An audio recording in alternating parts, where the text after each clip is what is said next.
at Busch Gardens. What was the roller coaster that we went on where afterwards you and I just looked at each other like, what did we just go through?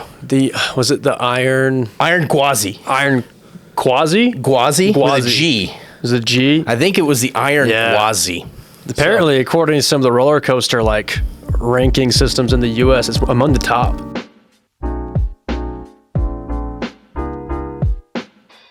So that thing gets you going 76 miles an hour, I was reading, and it does like what they call it a death roll, where I mean we were going straight down while spinning. It was ridiculously it was insane. definitely one of the better ones, and I feel bad because one of our guys that we were with, he was already pretty shaken up because we had done enough rides, and so he's like, I got to sit this one out. We're like, okay.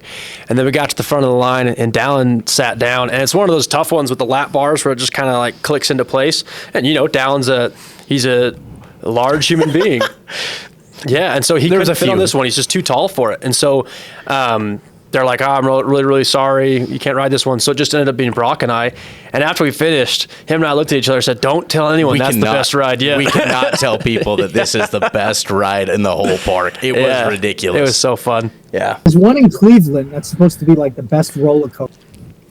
What's the park called? You were talking about you had to go to that park. Everyone talks about that park. Yeah. Forget what it's called. I'll look it up. I can't remember, but yeah, they have like 4 or 5 ranked roller coasters at that one. Dude, I think it was like 8 when you showed me the list afterwards, and we were going through that park. It's like 8 of the top 100 are in that park. Yeah, we need to go. It's cool. So the ADI kickoff is in Cleveland next year, right? Yeah. Can you make this around the amusement parks? Yes. It's gonna be in Arizona actually next year, so that'll be. Is it? Yeah. Oh wow. Okay, well, that'll be an easy trip. That's not too difficult for us. You got to check off the awards that you haven't gotten yet. I'm assuming Supplier of the Year is in the. That's the one, and then next. Hopefully by then we've got some more exciting products for 2025 that will get new product of the year again. So we just got to keep this thing going, right, Garrett? There you go. So Garrett, we are now recording, and we are officially in the Big Access podcast, and so I'm really excited to talk a little bit more about these awards that you've won, that we've won, that you have provided with us, I guess is what I'm trying to say. And I'm really excited to hear about what your reaction was to our reaction. We like to have some fun with it. You can tell. I mean, if you watch anything that PDK does, we're full of energy. We live on Monsters and energy drinks and way too much coffee, and it's a lot of fun though. We have a good time with who we are and what we're doing. But before we dive into that though, Garrett, we need to have you introduce yourself and who you are and what your role with ADI is. So my name is Garrett Savage. I'm the Director of Category Strategy for ADI. I've been with the organization for 10 years, really starting off my career in the video surveillance space and working my way into different roles.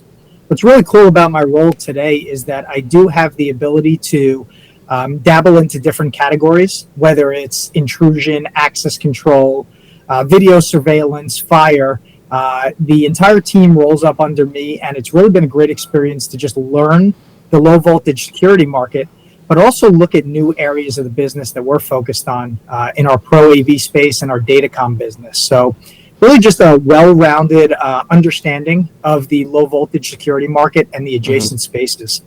What I'll say about PDK, like you said, is the energy is always there. High energy sales organization, high energy marketing group, and really just representing what we like to see in a partner. And really the main reason why you guys have done such a good job and have been so successful partnering with ADI is the energy, the support, and the overall engagement with the team. Well, that's awesome. We like to hear that. I know that we are very energetic, even every day here in the office. You come in and it's just like boom, boom, boom. Let's go. What else can we do, and how can we ultimately support everybody else? Because, like you said, Garrett, there's a lot of energy here, and we got to figure out where to put it. So, and I agree. And I think it's so important, like energy and just the charisma that you're putting out. It changes all of our relationships that we have, and it changes the dynamic of our conversation. I think that. even in our relationship, Garrett, at first, there's a lot of the formalities when we first met a couple of years ago. And then we finally get to break through and become more friends with our partners instead of just being business partners, right? Like I want to know, and as well as everyone else on our sales and marketing team, we want to know you for you. And then, okay, what do you do for work and how can we partner together? And that changes everything. I want to say that PDK places a very strong emphasis on that. And it's led to some amazing partnerships and friendships, regardless of where people go, whether they leave the industry or they go to a competitor or they go to a different supplier partner that we have or an integration partner. Like those friendships stay. And it makes this job worth it. Well, and that's one thing that we do really well on the distribution side, but then also on the partner side as well. I was in Denver this last week. I was filming a case study, and I was just barely editing it before coming and jumping on this episode of the Big Access podcast. And the one thing that the dealer said was they take care of you. And that is our whole mentality, not just with dealers, but with distributors, with integration partners. Ultimately, that's what we want to be known for over here is the guys who care. And I would say that lines up really well with ADI's culture. From the top down within our organization, high energy is one of the things that we're highly value. If you watch a presentation from our president, Rob Ornes, you will see that he brings that energy. He wants to get everybody excited, and he's really engaged. The other thing that I'll say that you hit on was very important is we view our suppliers as partners. This is a partnership. Without our suppliers, we could not be in a position where we're distributing product. So we see that, we value that. And over the last couple of years, we've actually altered the way that we say what our partners are. We used to call them vendors. Now we call them supplier partners because that's really how we see it. We have a motto that we go by, and we want to make sure that we are the indispensable partner for our suppliers, our customers, and our team members. And really that resonates through the organization. And our hope is that is passed along to our supplier partners. And from what you're saying, we all see a similar a value proposition there. That's great. So one of the cool things that, we definitely see a good, valuable partnership, and it shows with a couple of the awards that you guys have given us over the last couple of years. Last year, in 2022, we won the New Product of the Year award in North America for our Red Line, and we are very excited about that. That was a really cool experience to win that award in Orlando. Yeah. We were really excited there. And this year, our goal was, hey, we got to get nominated. But Garrett, I got to say, you kind of gave it away leading up to it. In the best way, of course. You kind of, we were reading your body language a little bit going, oh, boy, we might win this. So we had cameras rolling and we were ready to go. But this year we won the Best Sales Support of the Year award. So that was very exciting. So thank you a ton for that, Garrett. Absolutely. Ultimately, what do you look for when you guys are giving out awards like these? I mean, the best part of the Sales Support Award is that it is a collaboration of nominations from multiple teams within the organization. So you have the sales team who weighs in, the ADI leadership team who weighs in, and then, of course, the category strategy team that weighs in. But really what we look for in that Sales Support Award is a supplier that is partnering at the field level, whether it's in one of our branches, with our outside sales team, supporting us with national accounts. Really, the Sales Support Award is given to the supplier that is driving opportunity, collaborating with our sales team, and just overall driving that high energy partnership to sell more product within the distribution organization. And we really see that with the two awards we gave you. Going back to the New Product of the Year, innovative technology is key. We look at new products as products that are new technologies, not just products that are replacements to other items. So really when we're looking at that item, it's about sales volumes, but it's also about what's shaping the industry and how that's going to drive change for the better within our organization. So back-to-back awards is extremely impressive. Sales Support and New Product of the Year is even more impressive because you came out with a product, you're driving that product, and then it's translating to great results for our organization. Yeah. And it's highly commendable. The energy you guys have, whether you win or not, sitting in that front row is definitely something that we look for. And for any supplier partner that is gunning for an award next year, that's what you got to do. There we go. Well, that's one thing you will always see us is we're always going to be up in the front. We're always very interested in what's going on. We want to use any tools that are given to us. But Garrett, 2 years in a row we have been sitting up front there, and 2 years in a row you've given us some awards, and it's been a lot of fun. I want to know, though, what is your reaction when you gave us those awards? Because we didn't do your normal thing where we send one person up and we go and shake your hand and then move on. We get excited about this stuff. My first reaction was, am I going to be remaining standing when this entire team comes? Yeah, right. Like I'm gonna get trampled. But it was fantastic to see the high energy.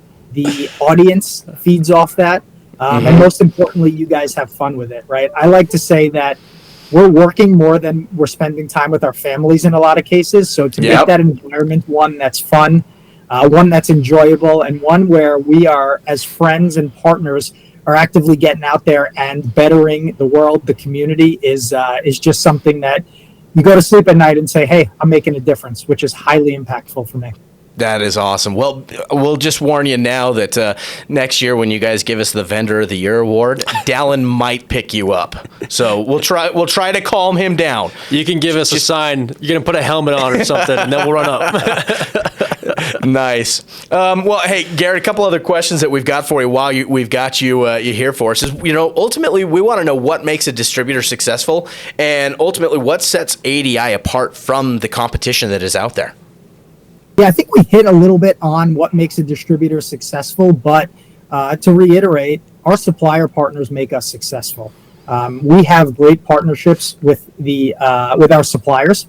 We have great partnerships with our customers, and that customer-first mentality is something that I think is very important. Everything we do as an organization is thinking about our customer. What can we do to better improve our relationships for our customer? How can we serve our customers quicker? How can we make product more readily available?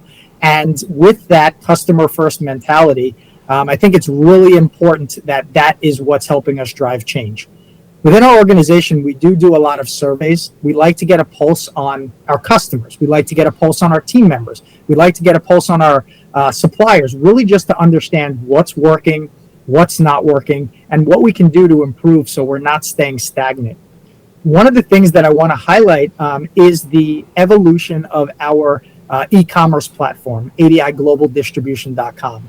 And I'm sure you are aware, but for anybody who is not aware, over the last couple of years, we have made some major changes to the ADI Global Distribution website, whether it's improving search, offering opportunities to participate in different marketing activities.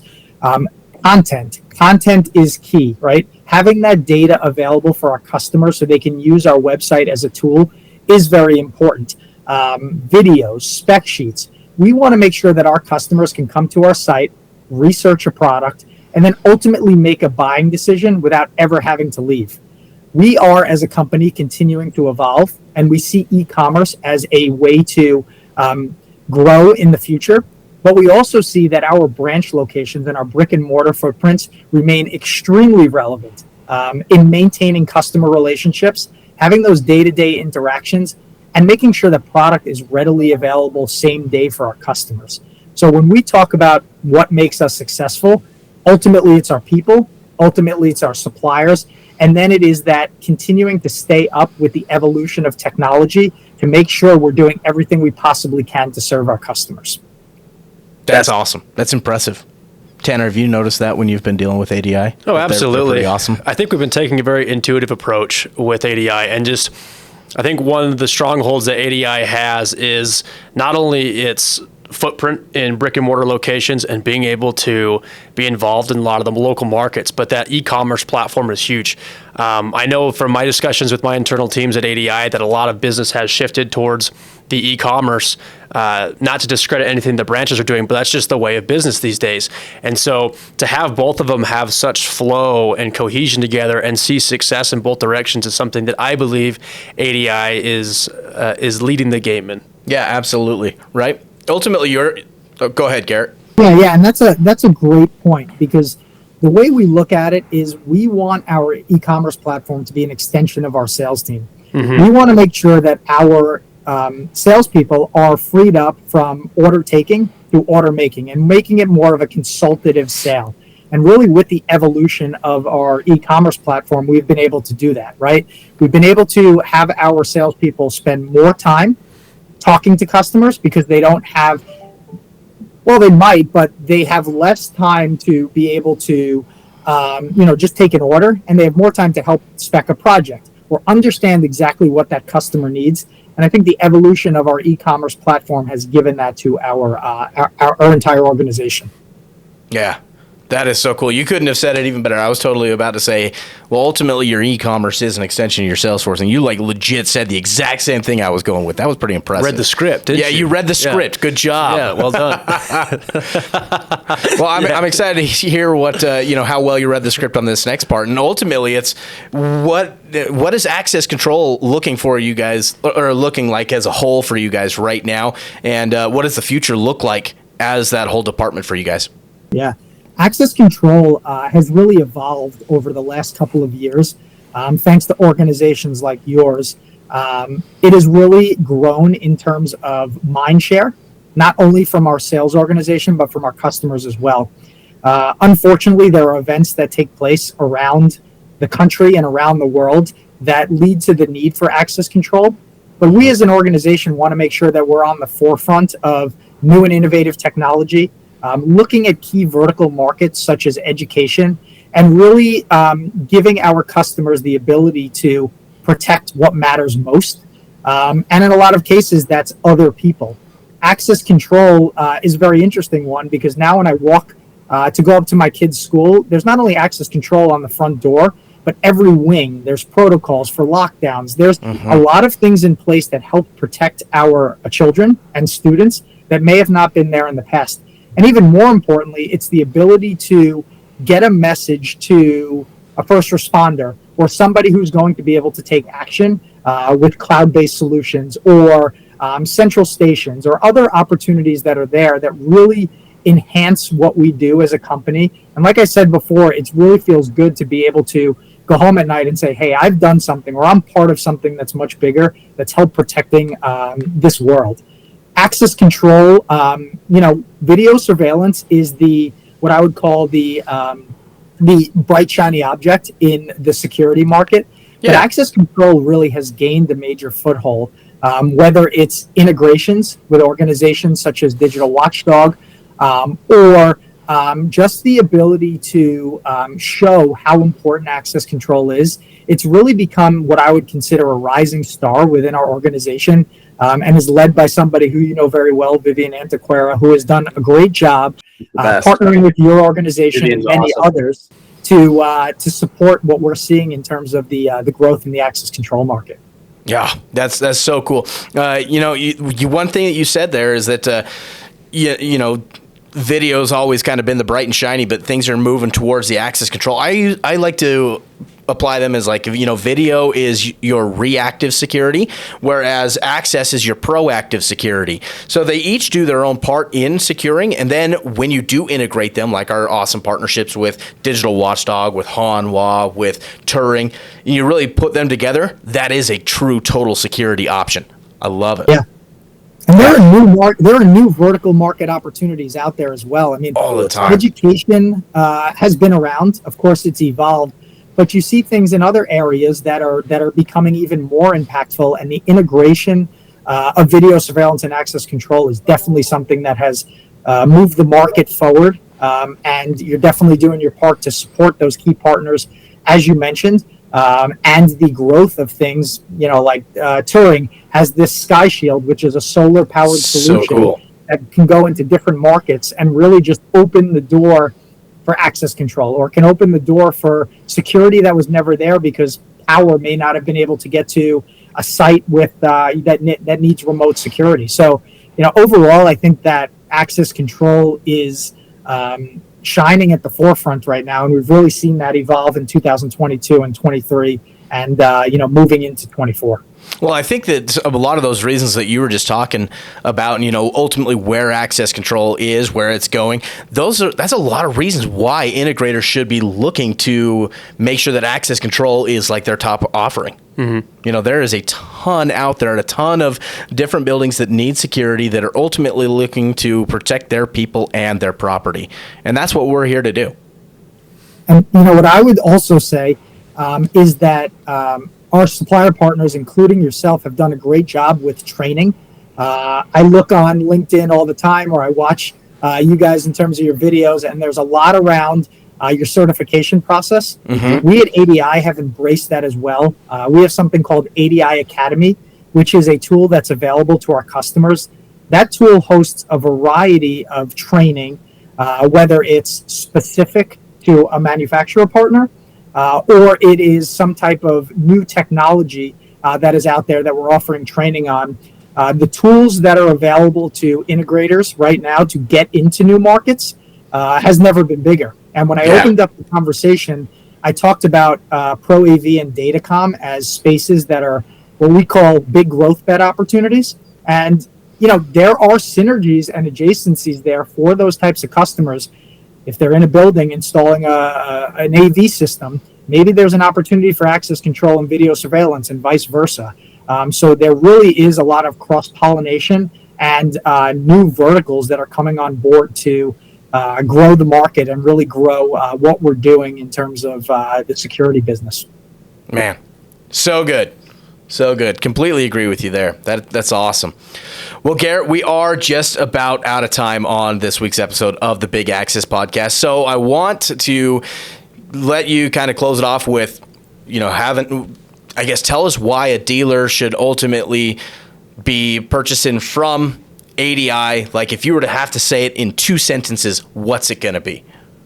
Yeah, I would say that ADI is the one-stop shop for all low-voltage security solutions. We have a variety of ways to purchase, like we mentioned, our e-commerce platform, in-branch, and many different opportunities really to partner with us. But really what it comes down to is our knowledgeable people.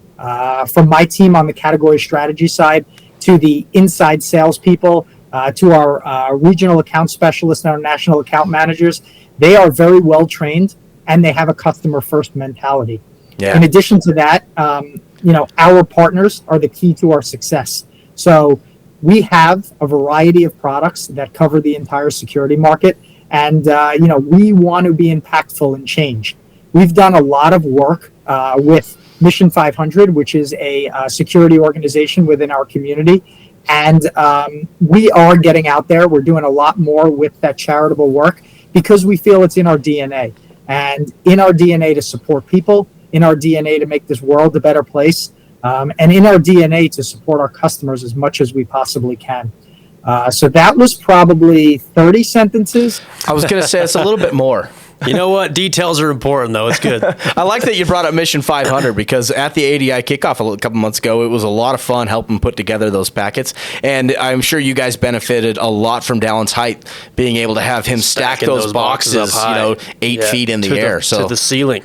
It was good. The picture we took at the end, which you'll see on social media right now, could not have been done unless Dallin was there to lift those boxes up. So Dallin, shout out to you for supporting us with your hype, buddy.